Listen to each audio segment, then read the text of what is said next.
In 1927, before the age of television, England saw its last total solar eclipse. 30 years later, The Sky at Night was first broadcast. And now, 42 years after that, we can bring you our first total solar eclipse from British soil. We've come to the cliff tops of Cornwall. Near Falmouth, just across the water from St. Mawes, is the Roseland Peninsula, and we are right at its very tip at St. Anthony Head, one of the last points on the English mainland near the central line of totality. We chose to come here almost 5 years ago. This particularly beautiful part of Britain is very promising for clear skies. Also, it's a wonderful vantage point. Look out to the west and, we hope, see the moon shadow rushing towards us. As well as making our own careful observations, we are going to carry out several experiments.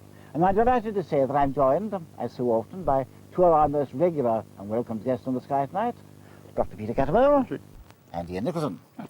Now, Ian, interestingly, you're a solar expert. This is your very first total eclipse. I know I feel a bit of a fraud in a way, but what I really want to do, because it is my first time, is just to experience the atmosphere of it, to see it for myself and just soak in all the atmosphere of the event. Very wise, I think. Now, Peter, of course, as a lunar geologist, you and I have seen several eclipses together. No, we have, Patrick. We've seen very successful eclipses from a whole range of places, but what always astounds me is how rapidly everything happens. For instance, just before totality, we'll see the dark moon's shadow racing at about 1800 miles an hour across the bay towards us. And then the light level will begin to drop. And what I propose to do is use this very simple camera light meter, pointing up into the sky, and record how the needle swings, and then do the same after the eclipse.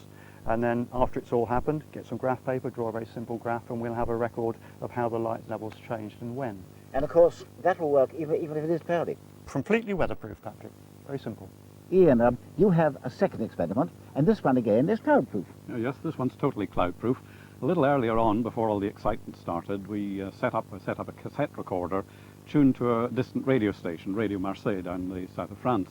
And the idea is simply this: there is in the ionosphere, the upper reflective layer of the atmosphere, a layer called the D layer, which tends to absorb radio signals during the daytime. But when the sun's not there at night, the D layer dissipates, and you tend to get better reception of distant signals. Now, there is a notion that perhaps to some extent this might happen during the total phase of the eclipse. So we've got this cassette tape running, it's tuned to that station, we'll check it out afterwards and see if we picked it up. Well, again, we'll wait and see. Cloud-proof. Now, Peter, what about your shadow bands? Is it more problematical? Well, these aren't cloud-proof, that's all. They are more problematical, but what happens is where the sun is near totality and is almost a point source of light, the beam from the sun interacts with the oscillations in the Earth's atmosphere, and it causes these ephemeral features called shadow bands when light and dark bands pass across the surface of the Earth. And what we're going to try and do is film these with this video camera, see if they move across the board. And I think we've got about a 2 in 100 chance of being successful, but I think it's worth a try. Have you ever seen them? Never seen them at any eclipse. I have once, only vaguely. Well, I see you have a slight chance. I think, frankly, my experiment has less than that. We are now at the maximum of the Perseid meteor shower. Just imagine a brilliant meteor flashing by the eclipsed sun. What a picture that would make. And of course, way back in 1882, even before my time, a bright comet was seen near the sun. Well, chances of a brilliant meteor or a comet are very, very slight for them. I'm going to take wide field exposures and just hope, and one never quite knows. So all we need now is a nice, clear sky. As the sun set for the last time before the eclipse, we wondered if, in fact, the red sky at night would bring astronomers' delight the next day. If it's like this tomorrow, we're laughing. Absolutely. It really was perfect, wasn't it, this evening? Yeah, I'd rather not have seen that forecast, actually. I would, Well, nothing we can do about it, so we just have to go for it. not a thing. Well, are we all ready? That's the whole point. I think so. Mind you, I'd like a bit of advice from you chaps, because this is my first eclipse. And, Oh, yes, of course it is. You haven't seen one thinking before. about, Newcomer. you know, absolutely. Thinking about the size of the corona and how much you tend to see visually. Well, 4 or 5 sun diameters anyway. It should be fairly symmetrical from the Sunday and the solar maximum. Absolutely, yeah. It should get some prominences too. But you reckon you can see out that far Oh, you on can. a good corona? Oh, you can. The other thing is, I suppose, it's the old business of it sort of becomes night in daytime, and even if it's cloudy, it sometimes burns the hole, doesn't it? It sort of, the atmosphere settles down, so even though the forecast's bad, even if we miss the first few seconds of totality, when the sun switches off, it sometimes the cloud just dissipates. Well, I'm going to peg away and try and take my wide field photographs. And what are the chances of a comet or a meteor, do you think? Well, One in several I million. think a meteors. It's We not just beyond might the realm have of been, but possibility. just might. I was wondering about what do you reckon about Mercury, Patrick? Because you're a sort of early morning guy that gets up and... Oh, I think it's Mercury. quite high, isn't it? Well, I don't forget Mercury is brighter than any star system. I think Mercury is it. Venus and Mercury. Don't know about the rest though. We're not going to see Bailey speeds at the beginning. I think we're going to see them at the end. You know. If we see them at all, So- if we see them at all, that's pretty happy. No, what I was thinking was it is cloudy, and Yeah. and the fact that the thing switches off allows it to clear. We're probably going to have the best bit of the eclipse anyway. So I kind of Well, just got to go with it. let's hope it's the lap of the gods. Yeah, that's right. Well, eventually, we did get some sleep for an eager early rise on the great day. Don't like this. What do you think? Not a lot, no. It's Not very good, is it? Depends what's behind it. well, that's right. It's still quite bright, and there is some brightness over there. It's like a good old Sheffield day to me. Yes, maybe Well, so. all we can do is wait and see. And we weren't the only ones with our eyes on the clouds. Hundreds of eager eclipse chasers had started early to pick a good viewing site. But by 9:57, the clouds were even thicker. And our first view of the eclipse came from an RAF Hercules flying above the clouds. First contact, the moon has started to pulse onto the sun, and the great eclipse has started. And sadly, at the moment, from here on St. Anthony Head, we can't see it because the sky is totally overcast, only a slight brightening where the sun we know is. And, well, I fear we've got to wait. Neither we're still well over an hour from totality, and I haven't given up hope yet. What do you think, Peter?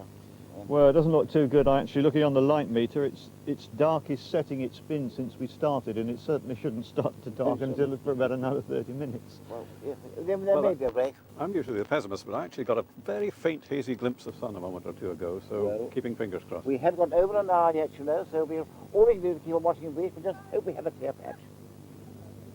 Well, 20 minutes in now, and a large chunk of the sun covered, and still not a break in the sky, and not much chance, I fear. It's looking pretty gloomy, but certainly the moon's, about a third of the way over the face of the Yes. sun now, and there's some rather nice sunspots there, Yeah, they can see at least from the difference. Hercules. So a particularly nice sunspot group. In fact, they'll disappear very shortly. Interesting to note that the moon is far darker than the sunspots. Because the spots are not really dark at all. Absolutely right, yes. The surface of the sun's about 6,000 degrees, and the spots are just over 4,000 degrees. So if you took a spot away on its own, it would really be quite bright. The moon, of course, is not. Absolutely But right. the temperatures, Peter, any? Well, I think the temperatures have nothing to do with what's going on above the clouds. It's been 66 degrees ever since we've been sitting here. The light level has gone down a little, but it's nothing to do with what's happening up there. It's simply the cloud, I'm afraid. There's a lot of them, Yeah, I'm afraid. we wouldn't expect much to happen yet for another 15 minutes, I wouldn't think, at the very least. And no weather changes either, no breezes or anything so far. It's fairly constant, isn't it? Fairly I constant. think, yeah, we're just waiting for the rain to come across, I think. I'm afraid you're right. Well, I haven't entirely given up hope, but after all, remember, it can clear dramatically at the last moment, and we never know, but it doesn't look really good at the moment. It's infuriating. The grandest spectre of all time is going above us and we can't see it. There's a break. Look there, there's a break in the cloud, and there is the crescent sun. We're about 15 minutes from totality, and we've just had our first glimpse of the eclipse. And the cloud is there, it's drifting, and there may be hope yet. Look, you see there the crescent sun, and not very long to go now. Oh, clouds, keep away, please.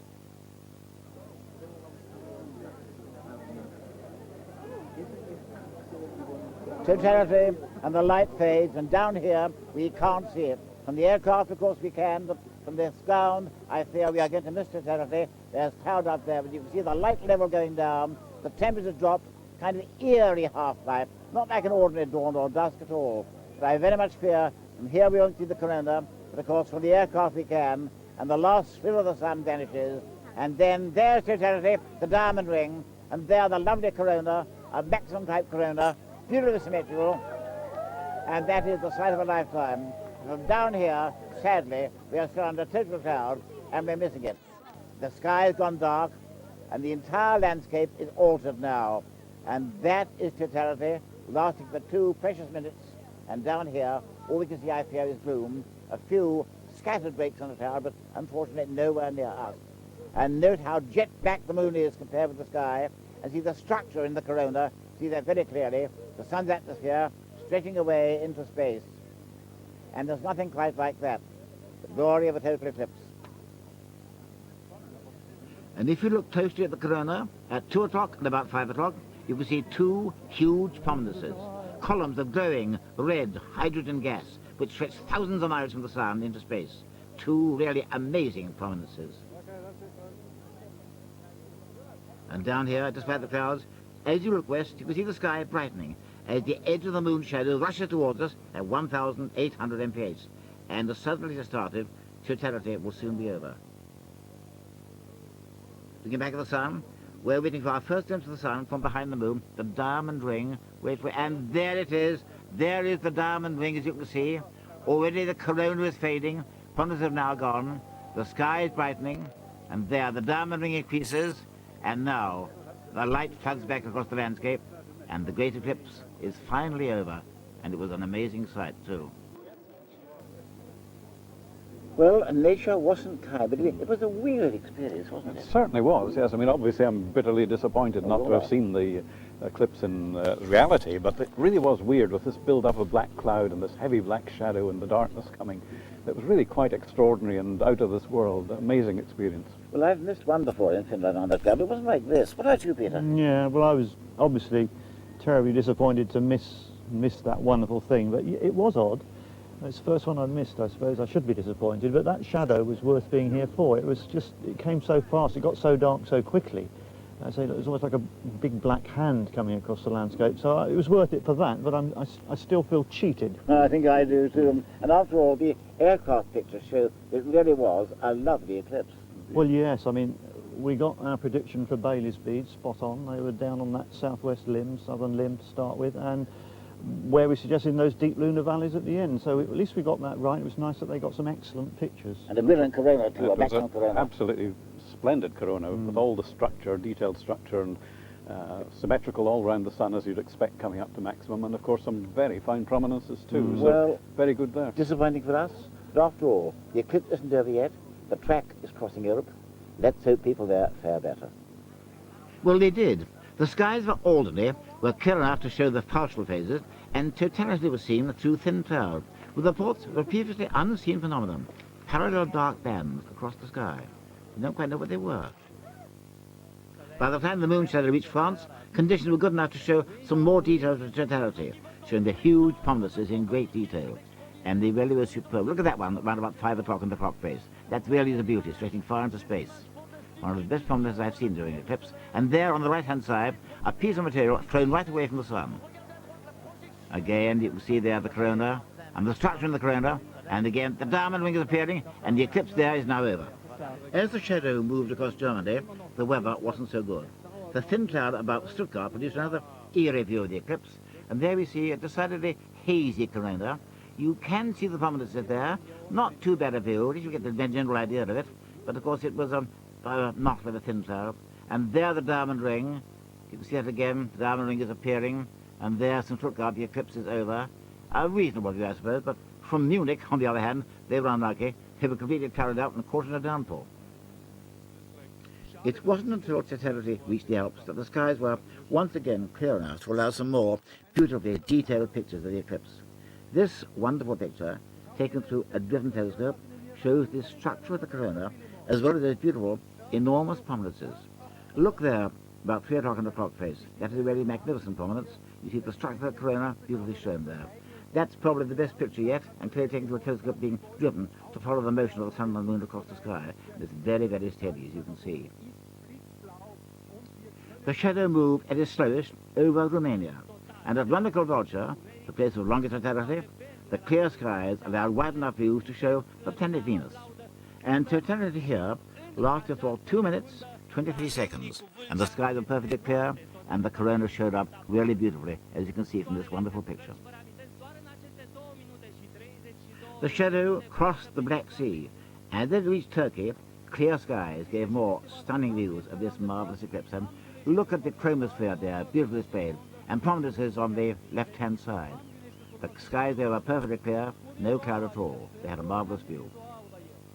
The shadow was again picking up speed, and around 1 o'clock, when totality was seen above the clear skies of Iran, it lasted for just over 2 minutes, and the populace was suitably impressed. And again you see the lovely corona there. By the time the eclipse reached Pakistan, the sun was so low that totality lasted for a little more than a minute.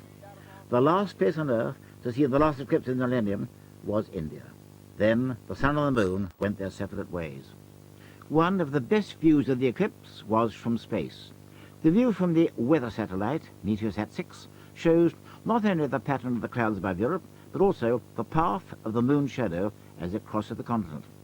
But you can't even see where we were in Cornwall.